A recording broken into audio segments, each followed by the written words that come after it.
It's Monday Ramble time once again, and this one has significantly less in the way of Leagues of Votann.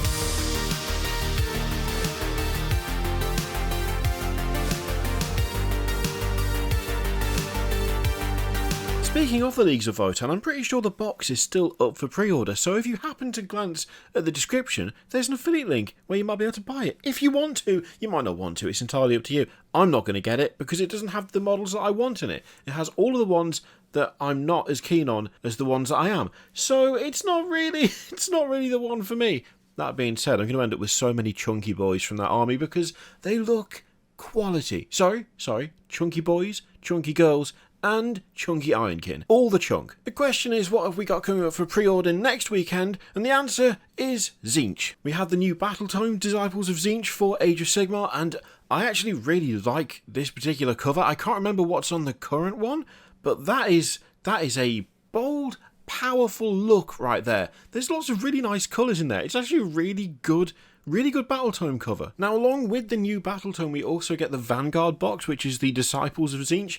And I really like this box as well. Now, I have no idea how good it is in terms of the actual army to play in AOS, because at the moment I'm super focused on getting my Mega Gargants ready for Facehammer, which is turning out to be an absolute nightmare. I don't know, well, I know why I built them. I wanted to. It was fun. I enjoyed it. But they're really horrific to paint. It's really quite bad because I couldn't do anything in the way of sub-assemblies because it was just a case of putting them together until they looked right and until they kind of were as weird and horrific and creepy and monstrous as I wanted them to be. Now, trying to paint them is quite the experience and not one that I would necessarily recommend unless you actively hate yourself, which I wouldn't say that I necessarily do all the time. But I'm certainly starting to hate old me who put these stupid models together. Tangents aside, I really like this box because it has a nice amount of variety in it. You've got some Zangors, you've got some of the mortals, you've got a few types of demon, I think you've got some screamers and some horrors over there as well, and you've got a sorcerer up front on a disc. That is quite a nice, varied box. It doesn't look like a bunch of the same thing over and over again. Yet the Zangors and the Mortals do kind of share similar roles, if I remember correctly, but there is at least a visual difference there that gives this box something that actually makes it stand out in terms of visual impact. And if you're thinking to yourself, well, what do you mean in terms of like a visual impact, in terms of it looking more interesting than, say, other Vanguard boxes, go and look at the Fyreslayers box, or indeed see it right here, and you'll see what I mean. One of those boxes looks interesting and looks like something you might want to pick up. The other one just doesn't. We also have the obligatory dice, which these ones, they're not for me. They're not for me. I know blue and yellow is a big Tzeentch colour combination, but maybe if the yellow was gold, maybe if it was like super shiny gold, maybe then.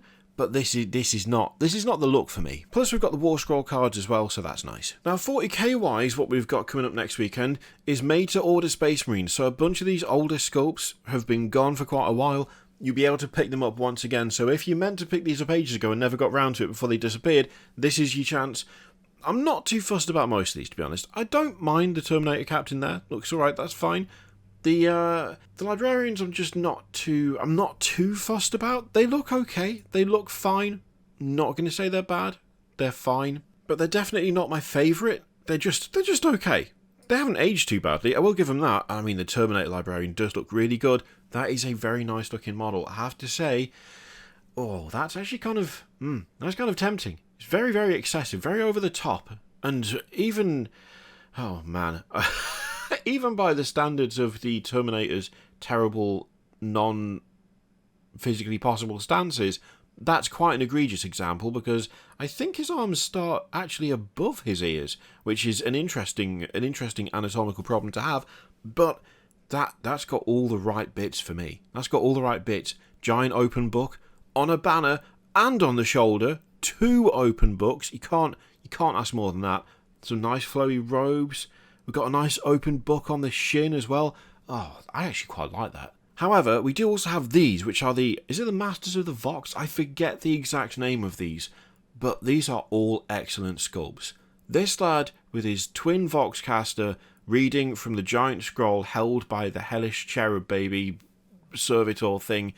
Absolutely fantastic sculpt, fantastic model, love that. This guy, is it Master of Communications? I forget. It doesn't really matter. The important thing is that these are really nice, well-made models, well-sculpted models. They look fantastic. I really like these. I really like them, and it might be the case that I pick one of them up just for the sake of having him. I don't know what I'd use him for. I don't even know if I'd convert it into something. I just really like those sculpts. I think they've aged super, super well. And there's something that you don't really see all that much anymore. Not least because they're not available most of the time, but you know what I mean. I do like them a lot. If you have a hankering for the classic Fellowship of the Ring, you can also pick these up as well. This is going to be available as made to order. For the most part, again, I think these have aged pretty decently. Gandalf is looking older in model form than he ever did in the film, but apart from that, not bad. Black Library-wise, we've got Awakenings in audiobook form, and that's it. That's your lot. If you're hoping for a big book drop off Black Library, not the weekend for it. And finally on Warhammer Plus, we've got Interrogator Episode 9. I still haven't watched Interrogator. Got Leagues of Votan Plasma Blades, which will most likely be good because the masterclasses all are.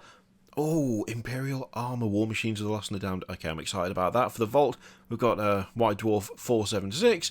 And interestingly, a free Middle-earth strategy battle game battle report, which I find super interesting.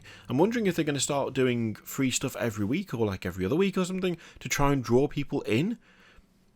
I don't know. I mean, it might be a way to increase the numbers, and it makes me wonder what the numbers are. I'd be super interested to know that. Not that I'll ever tell anyone, but I'd be interested to know. So that's the lot. That's what we've got up for pre-order next weekend. If there's anything in there that tickles your fancy, let me know in the comments down below. Any of those Space Marines you've just been absolutely gagging for, waiting for them to come back? There's got to be one of you out there who's trying to get like one of all of them, right? And this is the opportunity that you've been waiting for. Let me know in the comments. In the meantime, feel free to click all the things, Patreon video, subscribe, all that stuff. Click it if you like, don't click if you don't want to. And as always, there's an affiliate link in the description for Element Games, which you can use to support the channel if you'd like. I leave it in your capable hands. Thank you very much for watching. I'll see you next time.